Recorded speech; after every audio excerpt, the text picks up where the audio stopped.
गांव के कोने में रामलाल का घर था। परिवार में अब केवल 3 ही लोग रहते थे, रामलाल, उसकी पत्नी कमला और उनका बेटा रवि। 4 बेटियों की शादी हो चुकी थी और वे अपने अपने घरों में सुखी जीवन बिता रही थीं। लेकिन कमला के मन में हमेशा एक कसक रही थी। 4 बेटियों के बाद बड़ी मुश्किल से उसे एक बेटा हुआ था, रवि। बेटा पाकर उसने मानो अपने जीवन का सबसे बड़ा वरदान पा लिया था। अब रवि की शादी रीना से हो चुकी थी। रीना शांत स्वभाव की, सादगी से भरी लड़की थी। सब कुछ ठीक चल रहा था, लेकिन जैसे ही कमला को यह खबर मिली कि उसकी बहू रीना गर्भवती है, उसके मन में चिंता और बेचैनी घर कर गई। हे माता रानी, इस बार तो बस मेरे घर में पोता ही होना चाहिए। बेटा, हाँ बेटा ही चाहिए। 4 बेटियों के ताने मैं झेल चुकी हूँ, अब और नहीं सहा जाएगा। अरे भगवान, क्यों बेवजह मन में चिंता पाल रही हो? बेटा हो या बेटी, ये तो भगवान की देन है। हम कौन होते हैं तय करने वाले? तुम क्या जानो, पूरे गांव में कितनी बार मुझे सुनना पड़ा कि देखो रामलाल की 4 बेटियां हुई। लोग तो कहते थे कि इस घर की नस्ल ही खत्म हो जाएगी। अब अगर रीना बेटी जनेगी तो सोचो कितनी बदनामी होगी। माँ, आप ये कैसी बातें कर रही हो? रीना पर दबाव मत डालो, उसे खुश रहना चाहिए। जो होगा अच्छा ही होगा। तुम नहीं समझोगे बेटा, औरत ही जानती है कि समाज में कितनी बातें सुननी पड़ती है। मैं तो अब रोज माता रानी से यही प्रार्थना करूंगी कि रीना को पहला बच्चा बेटा ही हो। उस रात कमला देर तक सो नहीं पाई। खिड़की से आसमान को ताकते हुए उसने मन ही मन नवरात्रि का व्रत रखने का निश्चय किया। माता रानी, आने वाले नवरात्रों में मैं पूरा व्रत करूंगी। 9 दिन तक उपवास रखूंगी। बस मुझे पोता दे दो, मेरी गोद सूनी न रहने देना। अगले दिन कमला रवि के कमरे में आई तो उसने देखा रवि अकेला है। उसने रवि से कहा, बेटा, तुमसे एक बात कहनी थी। कहो माँ, इतनी परेशान क्यों हो? रीना के गर्भ की जांच करा लो। अभी से पता चल जाएगा कि बेटा है या बेटी। फिर हम तय कर सकेंगे कि आगे क्या करना है। माँ, आपको पता भी है आप कैसी बातें कर रही हो? ये सब गलत है और सबसे बड़ी बात ये पाप है। अरे बेटा, पाप कहाँ से हो गया? ये तो बस समझदारी है। अगर बेटी हुई तो तुम नहीं जानते मुझे कितनी बातें सुननी पड़ेगी। लोग हंसेंगे, ताने देंगे। माँ, ये बच्चा माता रानी का आशीर्वाद है। चाहे बेटा हो या बेटी, मैं जांच नहीं करवाऊंगा। और आपको भी ऐसी बातें सोचनी बंद करनी होगी। बेटा, मैं जानती हूँ, मैं सिर्फ तुम्हारे और अपने परिवार के लिए सोच रही हूँ। मुझे डर है कि अगर कुछ उल्टा हो गया तो लोग क्या कहेंगे। ठीक है माँ, मैं आपकी बात मानता हूँ, लेकिन केवल इसलिए कि आप परेशान न हो। हाँ बेटा, बस इतना समझ लो कि हम परिवार के लिए सही रास्ता अपनाएंगे। ठीक है माँ, मैं कल ही रीना को लेकर डॉक्टर के पास जाऊंगा। रीना जो अंदर कमरे में बैठी थी, उसने ये बातचीत सुन ली। उसकी आंखों में आंसू भर आए। हे माता रानी, क्या मेरे बच्चे के साथ भी यही लड़का लड़की का फर्क किया जाएगा? रात का समय था। बाहर हल्की ठंडी हवा चल रही थी। कमरे के भीतर रीना चारपाई पर बैठी हुई थी। उसके चेहरे पर थकान तो थी, लेकिन मन में चिंता और भी ज्यादा थी। रवि धीरे धीरे कमरे में आया और पास बैठ गया। रीना, एक बात कहूँ, नाराज मत होना। अब क्या कहना बाकी रह गया? मैं माँ जी की बातें सुन चुकी हूँ। अब तुम भी वही कहने आए हो क्या? देखो रीना, मैं जानता हूँ ये गलत है, लेकिन माँ का मन नहीं मान रहा। वो बार बार कहती है कि जांच करा लो ताकि पता चल सके। मैं चाहता हूँ कि तुम भी एक बार मान जाओ। क्या तुम सचमुच चाहते हो कि मैं ये सब करूं? तुम्हें लगता है कि मेरे पेट में पल रहे बच्चे की कीमत सिर्फ इसलिए है जो कि वो लड़का होगा या लड़की? नहीं, ऐसा नहीं है, लेकिन तुम भी समझो, माँ का डर, माँ की इज्जत। वो 4 बेटियों के बाद कितनी बातें झेल चुकी है। अगर बेटी हुई तो उनका दिल टूट जाएगा। और अगर बेटा हुआ तो क्या क्या तभी मैं इस घर में अच्छी बहू कहलाऊंगी? क्या बेटी होने पर मेरी गोद का बच्चा तुम्हारे लिए बोझ बन जाएगा? रीना, तुम क्यों मेरी बात का गलत मतलब निकाल रही हो? मैं तो बस ये कह रहा हूँ कि एक बार जांच हो जाए तो सब साफ हो जाएगा। माँ का मन भी शांत हो जाएगा। मन शांत हो या जज्बात मर जाएंगे। अगर रिपोर्ट में बेटी निकली तो क्या करोगे? मुझसे कहोगे कि ये बच्चा गिरा दूं? रवि चुप हो गया। उसके पास कोई जवाब नहीं था। रवि, याद रखना, ये सिर्फ मेरा बच्चा नहीं है, तुम्हारा भी है। अगर तुमने भी उसे लड़का या लड़की में बांट दिया तो मैं समझ लूंगी कि मेरे लिए इस घर में कोई जगह नहीं है। रीना, मैं तुम्हें दुख नहीं देना चाहता, पर माँ की कसम मैं बीच में फंस गया हूँ। एक तरफ उनका दर्द और दूसरी तरफ तुम्हारी तकलीफ। तो साफ साफ कहो रवि, तुम्हारे लिए ज्यादा मायने कौन है, माँ की बातें या मेरे गर्भ में पल रही जिंदगी? रीना, मैं जानता हूँ तुम सही हो, लेकिन सोचो माँ का क्या होगा। वो पहले ही समाज के ताने झेल चुकी है। अगर बेटी हुई तो उनका दिल सच में टूट जाएगा। मैं चाहता हूँ कि मेरी माँ अपमान का बोझ और न झेले।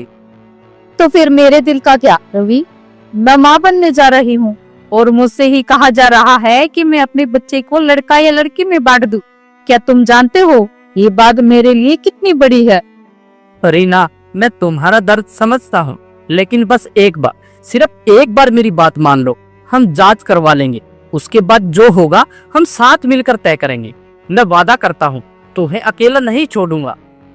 ठीक है रवि, मैं तुम्हारी बात मान लेती, लेकिन ये मेरी मजबूरी है, मेरी मर्जी नहीं। अगली सुबह आंगन में तुलसी के पौधे के पास दिया जल रहा था। कमला पूजा कर रही थी, लेकिन उसके होंठ लगातार बुदबुदा रहे थे। माता रानी, इस बार मेरी झोली खाली मत रखना, पोता ही देना। इतने में रवि बाहर आया। उसके चेहरे पर थकान और राहत दोनों झलक रही थीं। क्यों बेटा, बात हुई रीना से? मान गई ना? हाँ माँ, मान तो गई, लेकिन बड़ी मुश्किल से मानी है। जय माँ पापी, देख लेना बेटा, अब की बार मेरी गोदी में पोता ही आएगा। माता रानी मेरी सुनेगी। इतने में रीना भी कमरे से बाहर आई। उसकी आंखें लाल थीं, शायद रात भर रोने की वजह से। कमला ने उसकी तरफ देखकर कहा, बहू, तूने सही फैसला किया है। तेरे पेट में जो पल रहा है वही हमारे कुल का दीपक बनेगा। आज से नवरात्र शुरू हो रहे हैं, मैं 9 दिन तक व्रत रखूंगी। रीना चुपचाप खड़ी रही। उसने नजरें झुका ली। हे माता रानी, क्या औरत की कोख का सम्मान से तब होता है जब उसके पेट में पल रहा बच्चा बेटा हो। मुझे ताकत दो, चाहे जो हो, मैं अपने बच्चे को बचा। रवि और रीना डॉक्टर के पास चेकअप के लिए चले गए। तभी रामलाल बाहर से आकर ड्राइंग रूम में बैठ गए। बहू, बहू, बहू रीना। क्या हुआ? इतनी तेज आवाज क्यों लगा रही हो? अरे रीना कहाँ गई? और हाँ, कुछ खाने को बनाया है क्या? बहुत भूख लगी है। रीना डॉक्टर के पास गई है और तुम भी ना, हर वक्त बस खाने की ही पड़ी रहती है। मुझे देखो, मैं तो पूरे दिन से भूखी प्यासी हूँ। अरे भाग्यवान, आप नवरात्रि मना रही हो, अच्छी बात है, पर मुझे क्यों भूख रख रही हो? मुझे कुछ खाने को दे दो, बड़ी जोर से भूख लगी है मुझे। तो फिर तुम भी नवरात्रि मान लो, माँ दुर्गा तुम्हें अच्छा सा फल देगी। अरे हाँ, फल से याद आया, घर में कुछ फल तो होंगे ही, वही ले दो। तुम्हें तो हर समय अपने पेट की ही पड़ी रहती है। रुको, मैं कुछ लाती हूँ। कमला रसोई में चली गई। तभी रवि और रीना अस्पताल से लौट आए। रीना का चेहरा थका हुआ था। वो बिना किसी से कुछ कहे सीधे अपने कमरे में चली गई और रवि सीधे मां के कमरे में गया। इतने में कमला भी उसके पीछे पीछे आ गई। क्या हुआ बेटा, ऐसे क्यों देख रही हो? सब ठीक है ना? माँ, डॉक्टर ने जो कहा उसे सुनकर आप खुश भी हो सकती हो और नाराज भी। साफ साफ बोलो रवि, डॉक्टर ने क्या कहा? कमला ने बेटे का चेहरा गौर से देखा। उसकी आंखों की बेचैनी देखकर उसका मन घबरा गया। रवि, चुप क्यों हो? डॉक्टर ने क्या कहा? लड़का है ना? माँ, डॉक्टर ने कहा है कि संभावना बेटी की है। कमला का चेहरा सुनते ही सफेद पड़ गया, जैसे किसी ने उसके पैरों तले से जमीन खींच ली हो। क्या? बेटी? नहीं, ये नहीं हो सकता। मैंने 9 दिन का व्रत रखा है, माता से मन्नत मांगी है, मेरी झोली खाली नहीं रह सकती। माँ, सच यही है कि बेटी होगी, और मैं साफ कह रहा हूँ, चाहे कुछ भी हो जाए, ये बच्चा इस घर में जन्म लेगा। रवि, तू पागल हो गया क्या? लोग फिर ताने देंगे, हंसेंगे, कहेंगे कि हमारे खानदान में बेटा होना लिखा ही नहीं। तो क्या करूं माँ, बेटी होने पर उसे मार दूं? क्या यही चाहती हो आप? बेटा तू नहीं समझेगा, मैंने कितनी बार अपमान झेला है। जब तक बेटा नहीं था लोग मुझे बांझ जैसी नजर से देखते थे। अब जब पोते की बारी आई है तो तू कहता है मैं बेटी को स्वीकार कर लूं। हाँ माँ, यही कह रहा हूँ, क्योंकि बेटी हो या बेटा दोनों समान है और मैं अपने बच्चे की हत्या कभी नहीं करूंगा। बेटा बेटी तो भगवान की देन है। भगवान की देन कहकर चुप मत कर मुझे। भगवान भी उन लोगों की मदद करता है जो खुद की मदद करना जानते हैं, और मदद का मतलब है सही समय पर सही फैसला, समझे? लेकिन माँ, ये सही फैसला कैसे हो सकता है? ये तो बहुत गलत है। गलत? गलत तो वो था जो मैंने सहा। 4 बेटियों को जन्म देकर मुझे कितना अपमान झेलना पड़ा था, तुम नहीं जानते। रिश्तेदारों की बातें, पड़ोसियों के ताने, सब मुझे तीर की तरह चुभे हैं अब, और मैं नहीं सह सकती। तो आप चाहती है कि बच्चा? हाँ, अगर डॉक्टर ने कहा है बेटी है तो बच्चा गिरवा देना ही ठीक होगा। यही एक रास्ता है। कमरा खामोश हो गया। रवि के होंठ सूख गए। वो दीवार की ओर देखने लगा, जैसे कोई सहारा ढूंढ रहा हो। माँ, अगर आप कहती हो तो मैं मान लेता। यही समझदारी है बेटा। माँ की बातें मानोगे तो घर की इज्जत बनी रहेगी। रवि चुप रहा, लेकिन उसकी आंखों में भारी बोझ था। वो चुपचाप अपने कमरे में चला गया, जहां रीना बैठी हुई थी। रीना, मुझे तुमसे एक जरूरी बात करनी है। क्या हुआ? डॉक्टर ने तो कहा था सब ठीक है। रीना, माँ कह रही है कि अगर बच्चा बेटी हुआ तो हमें उसे गिरवा देना चाहिए। रीना का चेहरा जैसे पत्थर हो गया। वो कुछ पल तक बोली ही नहीं। क्या ये क्या कह रहे हो रवि? बच्चा मेरा भी है, मेरी कोख में पल रहा है। कैसे सोच लिया तुमने कि मैं उसे मारने दूंगी? रीना, तुम समझ क्यों नहीं रही हो? माँ सही तो कह रही है। अगर बेटी हुई तो लोग हंसेंगे, ताने देंगे, हमारा जीना मुश्किल हो जाएगा। तो क्या लोग ही हमारे फैसले करेंगे? क्या हमारे बच्चे का हक सिर्फ इसलिए छीन लोगे क्योंकि वो बेटी होगी? मैं मजबूर हुई ना, माँ की बात टाल नहीं सकता। घर की इज्जत दांव पर लगी है। रीना की आंखों में आंसू भर आए। वो सीधे घर के मंदिर में गई और माता रानी के आगे गिड़गिड़ाने लगी। हे माँ, आप ही कहती हो कि नवरात्रों में हर कन्या में तुम्हारा रूप होता है, फिर क्यों इस बेटी को अभिशाप माना जा रहा है? क्यों मेरी कोख के बच्चे की जान ली जा रही है? माँ, मेरी रक्षा करो, मेरे बच्चे को बचा लो। रीना की ये सब बातें रामलाल भी उसके पीछे खड़े होकर सुन रहे थे, लेकिन वो बिना कुछ कहे ही वहां से चुपचाप चले गए। उसे अब सब पता चल चुका था। अगले दिन सुबह रवि परेशान होकर अपनी माँ के कमरे में आ। माँ, मैंने रीना को बहुत कहा, बहुत समझाया, लेकिन वो बच्चा गिरवाने के लिए तैयार ही नहीं है। उसने साफ साफ कह दिया कि चाहे जो हो वो ऐसा कदम नहीं उठाएगी। तो अब और इंतजार करने का कोई मतलब नहीं है रवि। अगर रीना नहीं मानेगी तो हमें और रास्ता अपनाना पड़ेगा। और रास्ता? माँ, आप क्या कह रही हो? मैं कुछ समझा नहीं। आज अष्टमी का प्रसाद बनेगा। रीना प्रसाद जरूर खाएगी और उसी प्रसाद में हम ऐसा जहर मिला देंगे कि बच्चा खुद ब खुद खत्म हो जाएगा। माँ, ये तो बहुत बड़ा पाप है। पाप?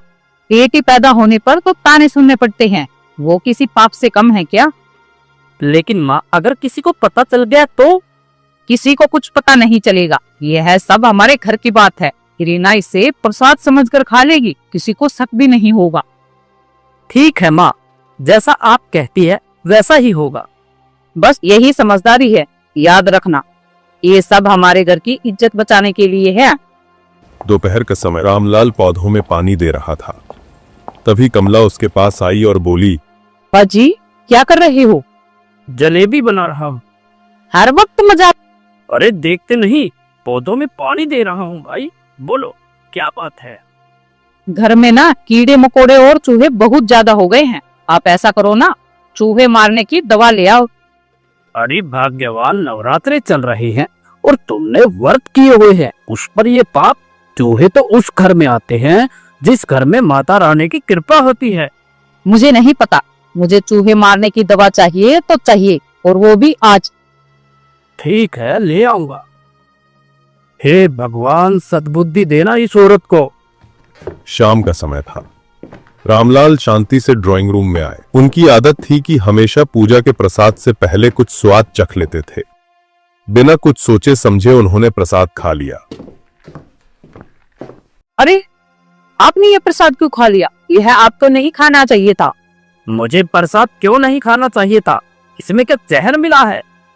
हाँ, इसमें जहर था। तो ये जहर किसके लिए था? मुझे सच सच बताओ। पिता की तेज आवाज सुनकर रीना और रवि दौड़ते हुए आए। माँ, क्या हुआ? बेटा, अपने पिता को जल्दी से डॉक्टर के पास ले जाओ। तुम्हारे पिता ने वो जहर वाला प्रसाद खा लिया। कुछ नहीं होगा मुझे। तुमने जो चूहे मारने वाली दवा मंगाई थी वो दवा थी ही नहीं, वो तो एक सिंपल पाउडर था, क्योंकि हमारे घर में चूहे हैं ही नहीं। हे माता रानी, तेरा लाख लाख शुक्र है। माता रानी की इतनी बड़ी भक्त बनती है और माता स्वरूप कन्या की हत्या करने चली थी। अब सच सच बताओ, ये जहर किसके लिए था? यह जहर रीना के लिए था। मैं बच्चे को गिरवाना चाहती थी। कितनी दुष्ट है तू! एक औरत होकर एक औरत की जान लेना चाहती है। तुम्हारे अंदर कोई मानवता नहीं है। क्या यही तेरी समझदारी है? मुझे माफ कर दो, मैं अपनी गलती पर शर्मिंदा हूँ। अगर माफी मांगनी है तो मुझसे नहीं, रीना से मांगो। बहू, मुझे माफ कर दो। मुझे पता है मैंने बहुत बुरा किया है। माँ, तुम सिर्फ अपने डर और लालच के लिए मेरी जान पर खेल खेल रही। ठीक है, सब सच है, मैंने बहुत बुरा। मैं सच में माफी चाहती हूँ। ठीक है माँ, मैं तुम्हें माफ कर देती हूँ, लेकिन फिर ऐसा कभी मत करना। मैं वादा करती हूँ बेटी कि अब कभी ऐसा कदम नहीं उठाऊंगी। सुंदरनगर राज्य के छोटे से गांव चमनपुर में एक गरीब आदमी रहता था। उसका नाम था मदन लाल। वह रोज खेतों में मजदूरी करता और जैसे तैसे वो अपना और अपनी पत्नी सावित्री का पेट पालता। लेकिन उनकी जिंदगी दुख और गरीबी से भरी हुई थी। कब तक ऐसे ही काम चलाऊ काम करके गुजारा करेंगे? कभी खेतों में, कभी मजदूरी में, जिंदगी तो यूं ही बीत जाएगी। क्या करूं सावित्री, गरीब का तो यही नसीब है। रोज काम ढूंढना, रोज पेट पालना। बड़े लोगों के लिए तो सुख ही सुख है, हमारे हिस्से बस दुख है। लेकिन ऐसे कब तक? मैं भी देखती हूँ पड़ोस के लोग कहते हैं किस्मत बदलने का रास्ता खोजो। क्या हमारी किस्मत कभी बदलेगी? किस्मत? हाँ, कभी कभी लगता है कि अगर ऊपर वाला चाहे तो सब बदल सकता है, लेकिन हमारे लिए बस मेहनत ही सहारा है। इसी गरीबी की दिशा में मदनलाल और सावित्री के जीवन में एक नई रोशनी आई। सावित्री ने एक पुत्र को जन्म दिया। झोपड़ी में पहली बार रोने की आवाज गूंजी और उस रोने में ही मानो उम्मीद की किरण छुपी थी। देखो, हमारे घर लक्ष्मी आई है। नहीं, लक्ष्मी नहीं, लक्ष्मी का वरदान आया है। सावित्री, ये तो हमारे दुखों में सुख का पहला फूल है। मैं अपने बेटे को भूखा नहीं सोने दूंगा, चाहे जो हो जाए। दोनों ने मिलकर अपने पुत्र का नाम रखा रमाकांत। रमाकांत, मेरा बेटा बड़ा होकर हमारी तकदीर बदलेगा, है ना मदन? हाँ सावित्री, यही तो हमारी आखिरी उम्मीद है। समय बीतता गया और छोटा सा रमाकांत अब धीरे धीरे बड़ा होने लगा। एक दिन सावित्री ने मदनलाल से कहा, सुनो जी, पहले हम 2 थे, तभी घर का गुजारा मुश्किल से चलता था। अब भगवान की दया से हम 3 हो गए हैं, इसलिए मैंने एक बात सोची है। क्या बात सोची है तुमने सावित्री? आज से खेत खलियानों में मैं भी मजदूरी करने जाया करूंगी। ये सुनकर मदनलाल का चेहरा उदासी से भर गया। वो सावित्री को देखता ही रह गया।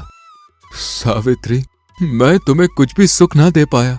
आज तक तुम्हें बस तकलीफ ही मिली। अरे, दुखी क्यों होते हो जी? सुख दुख तो जीवन में आते ही रहते हैं। और फिर हम एक गाड़ी के 2 पहिए हैं, दोनों को बराबर चलना चाहिए, तभी गृहस्थी की गाड़ी सही ढंग से चल पाएगी। तुम ठीक कह रही हो सावित्री। उस दिन के बाद से सावित्री भी खेतों में मजदूरी करने जाने लगी। अब दोनों पति पत्नी जीवन संघर्ष में कंधे से कंधा मिलाकर खड़े थे। कुछ वर्ष इसी तरह बीत गए। मदनलाल और सावित्री रोज खेत खलिहानों में मेहनत करते। कभी पेट भर जाता तो कभी भूखा सोना पड़ता। सावित्री, ये सब हमारे पूर्व जन्मों के पापों का फल है। 12 वर्षों में तो कूड़े के ढेर के भी दिन फिर जाते हैं। फिर हमने ऐसा कौन सा पाप किया है जो ये गरीबी हमसे चिपक कर ही रह गई है? शायद ये पाप पुण्य की बात नहीं है, ये तो समय की मार है। भगवान जब चाहेगा हमारी दशा बदलेगी, तब तक हमें हिम्मत नहीं हारनी चाहिए। उस रात थका हारा मदनलाल जब अपने बेटे और पत्नी के पास लेटा तो उसे एक अद्भुत सपना आया। सपने में देवी सरस्वती प्रकट हुई। मदन लाल, तेरा बेटा बड़ा हो गया है, तू इसे पढ़ाता क्यों नहीं है? हे माँ, आप तो मेरी आर्थिक परिस्थितियों से भली भांति अवगत होंगी। गरीबी ने तो हमारे जीवन को जकड़ रखा है। ऐसी कठिन परिस्थितियों में मैं रमाकांत को पढ़ा भी कैसे सकता हूँ? कुछ भी करो मदन लाल, अपना तन पेट काटो, भूखे रहो, पर अपने बेटे को पढ़ाओ। याद रखो, उसे पढ़ाने पर ही तुम्हारे दुखों का अंत होगा और तुम्हारी गरीबी दूर होगी। देवी के शब्द मानो मदनलाल के हृदय में अंकित हो गए। उसने सर झुका दिया और आंखों से आंसू बह निकले। माँ, आपके आदेश को मैं अपने जीवन का धर्म मानूंगा, चाहे कुछ भी हो, मैं रमाकांत को पढ़ाऊंगा। इतना कहते ही सपना टूट गया, लेकिन उसके मन में अब एक नई ज्वाला जल चुकी थी। सुबह का समय था। मदनलाल रात में देखे गए सपने के बारे में सोच रहा था। आखिर उसने साहस करके सावित्री को सब कुछ बता दिया। सावित्री, कल रात देवी सरस्वती मेरे सपने में आई थी। उन्होंने कहा कि रमाकांत को पढ़ाना ही होगा, तभी हमारी गरीबी दूर होगी। सुनो जी, तुम रमाकांत को लेकर आज ही विशाखा नगरी चले जाओ। विशाखा नगरी? हाँ, वहाँ चैतन्य नाम के विद्वान रहते हैं। शिक्षा जगत में उनका बड़ा नाम है। रमाकांत को विद्या अध्ययन हेतु उनके पास ही ले जाओ। सावित्री, इस काम के लिए तो बहुत अधिक धन की आवश्यकता होगी। कहाँ से आएगा वो धन? इसके लिए तो आप जमुना दास के पास चले जाओ। जमुना दास के पास? वही महाजन? हाँ, ले देकर गांव में वही तो एक महाजन है। रमाकांत की शिक्षा हेतु उनसे कर्ज ले लो। सावित्री, जमुना दास अत्याचारी महाजन है। वो गरीबों का शोषण करता है, बहुत ज्यादा ब्याज पर कर्ज देता है और समय पर उधार न चुकाने पर तो बेहद क्रूर हो जाता है। तुम ऐसे महाजन से उधार लेने की बात कह रही हो? इसके बिना और कोई रास्ता भी तो नहीं है जी। जब साक्षात सरस्वती माँ ने शिक्षा दिलवाने को कहा है, तो हम अपने बेटे को शिक्षा अवश्य दिलवाएंगे। परंतु ऋण लेने के लिए हमारे पास गिरवी रखने के लिए है ही क्या? जमुना दास बिना कोई वस्तु गिरवी रखे किसी को भी ऋण नहीं देता। इसका उपाय भी मैंने सोच लिया है जी। तुम अपनी झोपड़ी को उनके पास गिरवी रख दो। क्या कह रही हो तुम सावित्री? यही तो सर छुपाने का एकमात्र आसरा है। अगर भगवान न करे ये भी छिन गया तो हम कहाँ जाएंगे?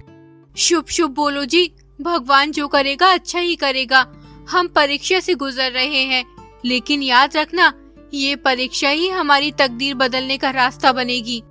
सावित्री की बातों ने मदनलाल को गहराई से छू लिया।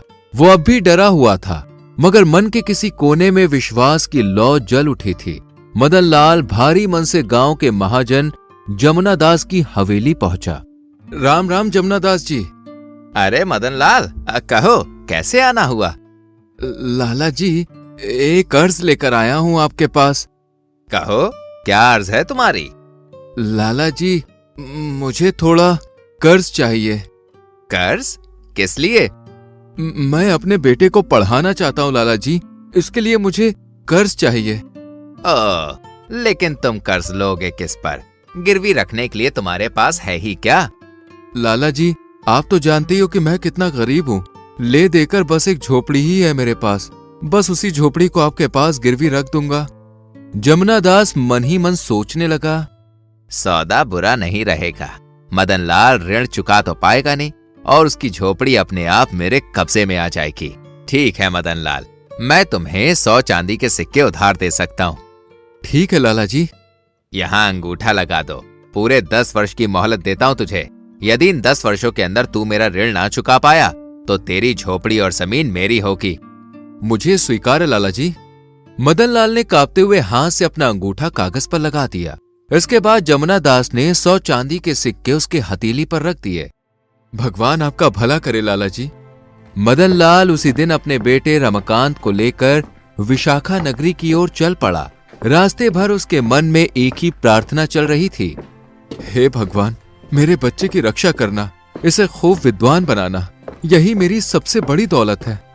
लंबी यात्राएं, धूल भरे रास्ते और कई कठिन पड़ाव पार करने के बाद दोनों आश्रम के प्रांगण में पहुंचे। गुरुजी प्रणाम। प्रणाम पुत्र, कहां से आए हो तुम लोग? गुरुजी, मैं सुंदरनगर राज्य के छोटे से गांव चमनपुर का निवासी हूँ। मेरा नाम मदनलाल है और ये मेरा पुत्र रमाकांत है। मैं अपने बेटे को शिक्षा दिलवाने आया हूँ। ये कहकर मदनलाल ने चांदी के सिक्कों से भरी थैली गुरुजी के आगे कर दी। ये क्या है गुरुजी? इस पे चांदी के 100 सिक्के हैं। बहुत कठिनाई से जैसे तैसे मैंने इसका प्रबंध किया है। इससे अधिक और आपको नहीं दे पाऊंगा गुरुजी। मैं गरीब आदमी हूँ, पर आपसे विनती करता हूँ, मेरे बेटे को शिक्षा देने से मना मत करना। यही मेरी आखिरी आशा है। यह आदमी बड़ा भोला और श्रद्धालु प्रतीत होता है। इसे निराश करना उचित नहीं होगा। मदनलाल, चिंता मत करो, मैं तुम्हारे पुत्र को अवश्य शिक्षा दूंगा, पर ध्यान रहे विद्या का ये मार्ग लंबा और कठिन है। तुम्हारे पुत्र को पूरे 10 वर्षों तक आश्रम में रहना होगा, तभी उसकी शिक्षा पूर्ण हो पाएगी। जी गुरुजी, मुझे स्वीकार है। 10 वर्षों का लंबा समय कब और कैसे बीत गया किसी को पता ही ना चला। नन्हा रमाकांत अब ज्ञान से परिपूर्ण और तेजस्वी युवक बन चुका था। रमाकांत, आज तुम्हारी शिक्षा पूर्ण हुई। तुमने परिश्रम, अनुशासन और विवेक से न केवल ज्ञान अर्जित किया, बल्कि हमारे हृदय में भी विशेष स्थान बना लिया है। हमारे सभी शिष्यों में तुम सबसे मेधावी सिद्ध हुए हो। हमें तुम पर सदा गर्व रहेगा। गुरुदेव, ये सब आपकी कृपा का ही फल है। आपके मार्गदर्शन और आशीर्वाद के बिना मैं तो कुछ भी नहीं था। आप ही ने मेरे जीवन को सार्थक बनाया है। पुत्र, अब समय आ गया है कि तुम अपने माता पिता के पास लौट जाओ। 10 वर्षों से वो तुम्हारी राह देख रहे हैं। अब तुम्हारा ज्ञान केवल ग्रंथों तक सीमित ना रहे, बल्कि तुम्हारे कर्मों से समाज और परिवार को आलोकित करे। गुरु से आशीर्वाद लेकर रमाकांत उसी दिन अपने गांव की ओर निकल पड़ा। वर्षों बाद गांव लौटते हुए उसके मन में उत्सुकता और संकोच दोनों थे। कैसे होंगे मेरे माता पिता? क्या अब भी उतनी ही गरीबी में जी रहे होंगे? न जाने कितनी बार उन्होंने मेरे लिए कष्ट सहा होगा।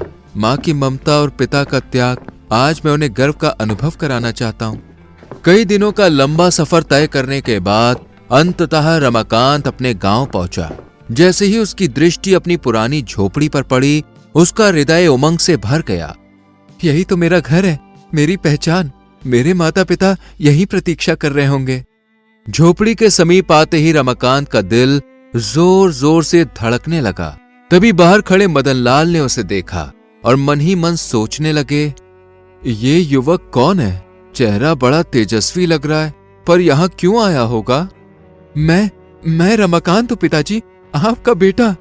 रमाकांत, तुम सचमुच मेरे बेटे? तुम्हारी शिक्षा पूरी हो गई? हाँ पिताजी, गुरुदेव की आज्ञा पाकर ही आज लौटा हूँ। अरे सुनती हो? अरे कहाँ हो तुम सावित्री?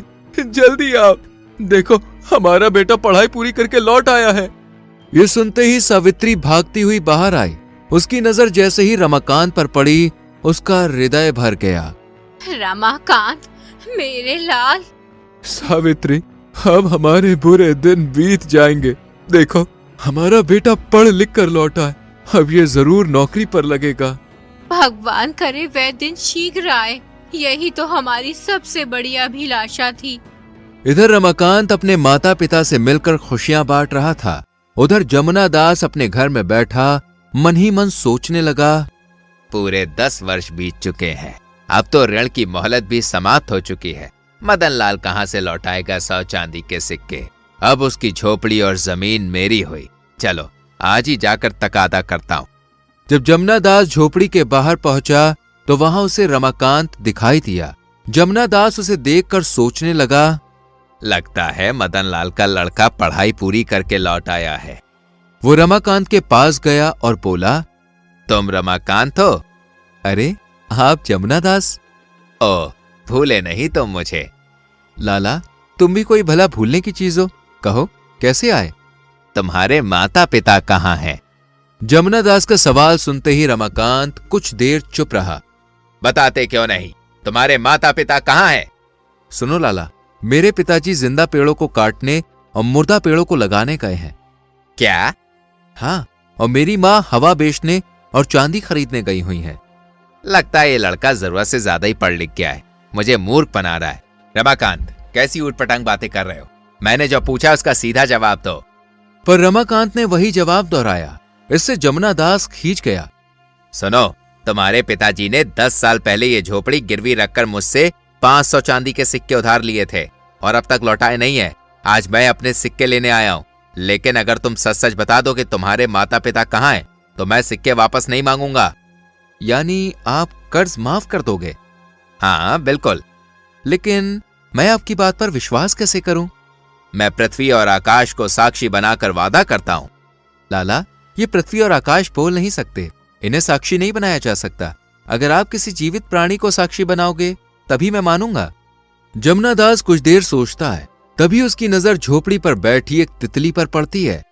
ठीक है, उस तितली को साक्षी मानकर वादा करता हूं कि अगर तुम अपने माता पिता का पता बता दोगे तो मैं तुम्हारे पिता का उधार माफ कर दूंगा। ये हुई ना बात लाला। अब सुनो, मैंने कहा था पिताजी जिंदा पेड़ों को काटने और मुर्दा पेड़ों को लगाने गए। मतलब ये कि वो पेड़ काटकर किसी मकान के सामने बाड़ लगाने गए। तो ये मतलब था तुम्हारा। और मैंने कहा था कि माँ हवा बेचने और चांदी खरीदने गई हैं। मतलब वो पंखे बेचने और उस पैसे से तेल खरीदने गई हैं ताकि घर में चांदी जैसा प्रकाश जल सके। जमुना दास उसकी बुद्धिमानी पर हक्का बक्का रह गया। तुम तो सचमुच बहुत बुद्धिमान हो रमाकांत। अब मैं चलता हूं। जमुना दास के जाते ही रमाकांत मन ही मन मुस्कुराने लगा। लाला, तूने अब तक बहुत भोले भाले और गरीब लोग को फंसाया है। देखना अब तू खुद मेरे जाल में कैसे फंसता है। शाम को जब मदन लाल और सावित्री घर लौटे तो रमाकांत दौड़कर उनके पास आया। पिताजी, जमुना दास आया था। ओह सावित्री, अब क्या होगा? पिताजी, आप घबराइए मत, मैं आ गया हूं। उस जमाखोर लाला से मैं निपट लूंगा। लेकिन बेटा, कैसे? लाला बहुत ही चालाक है। पिताजी घबराओ मत, ईश्वर जो चाहेगा वही होगा और वो सदैव ठीक ही करेगा। अगले दिन सुबह जमुना दास फिर से धमकता हुआ घर पहुंच गया। उस समय भी रमाकांत ही घर पर मौजूद था। लाला, आज कैसे आना हुआ? अपना उधार मांगने आया हूं। कहाँ है तुम्हारे माता पिता? लाला, कौन सा उधार? वही उधार जिसे तुमने कल खुद माफ किया था। कब माफ किया था? तुम झूठ बोल रहे हो। लाला, बात को पलटो मत। जब कर्ज माफ हो चुका है तो उसे लौटाने का प्रश्न ही नहीं उठता। रमाकांत, मैं तुझे और तेरे बाप को बख्शूंगा नहीं। मैं दरबार में जाकर तुम लोगों की शिकायत करूंगा। जाओ, ये इच्छा भी पूरी करके देख लो लाला। उसी दिन गुस्से से तिलमिलाया जमुना दास दरबार में पहुंच गया और ऊंचे स्वर में बोला, दुहाई है महाराज, मेरा न्याय कीजिए। जमुना दास, तुम्हें कौन परेशान कर सकता है भला? महाराज, गांव के मदन लाल ने 10 वर्ष पूर्व मुझसे 500 चांदी के सिक्के लिए थे और अब जब मैं मांगने गया तो उसका धूर्त पुत्र साफ मना करता है। राजा ने तुरंत मदन लाल और रमाकांत को दरबार में बुलवाया। मदन लाल, ये क्या मामला है? मदन लाल कुछ कह पाता उससे पहले ही रमाकांत बोला, क्षमा कीजिए महाराज, पिताजी की ओर से मैं बोलूंगा। कहो, क्या कहना चाहते हो? राजन, ये सत्य है कि 10 वर्ष पूर्व मेरे पिताजी ने जमुना दास से कर्ज लिया था। तो फिर उसे लौटाते क्यों नहीं हो? यही तो बताना चाहता हूं राजन। कल जमुना दास हमारे घर आए थे, तब उन्होंने स्वयं कर्ज माफ करने का वचन दिया था। ऐसे में लौटाने का प्रश्न ही कहां रह जाता है? ये झूठ बोल रहा है राजन। मैं ना इसके घर गया और ना ही कर्ज माफ किया। रमाकांत, क्या अपनी बात सिद्ध करने के लिए तुम्हारे पास कोई प्रमाण है? रमाकांत ने शांत स्वर में सारी घटना जमुना दास और तितली वाली बात विस्तार से सुनाई। तो एक तितली तुम्हारी गवाह है? हाँ राजन, जमुना दास ने अपनी नाक पर बैठी तितली को गवाह मानकर ही कर्ज माफ करने का वचन दिया था। महाराज, ये लड़का झूठ बोल रहा है। तितली मेरी नाक पर नहीं बल्कि इसकी झोपड़ी पर बैठी थी। जमुना दास, तुम्हारी बात से स्पष्ट हो गया कि रमाकांत का कथन सत्य है। अब सच बताओ, तुमने कितना कर्ज दिया था? महाराज, भगवान झूठ ना बुलाए, मदन लाल को मैंने 100 चांदी के सिक्के ही दिए थे। और तुम तो 500 सिक्कों की फरियाद लेकर आए थे। क्षमा करें महाराज, मैं भूल से 100 की जगह 500 कह गया था। नहीं लाला, तुमने ये सब भूल से नहीं बल्कि जानबूझकर कहा था। हमारा आदेश है कि तुम अपना वचन निभाते हुए मदन लाल का कर्ज पूरी तरह माफ करोगे। जी महाराज, मरता क्या न करता। रमाकांत ने जाल ही ऐसा बिछाया कि फंसना ही था। सुन लो जमुना दास, बहुत दिनों से तुम्हारी बेईमानियों की शिकायतें हमें मिल रही थी। आज सच सामने आ गया। ये तुम्हारे लिए अंतिम चेतावनी है।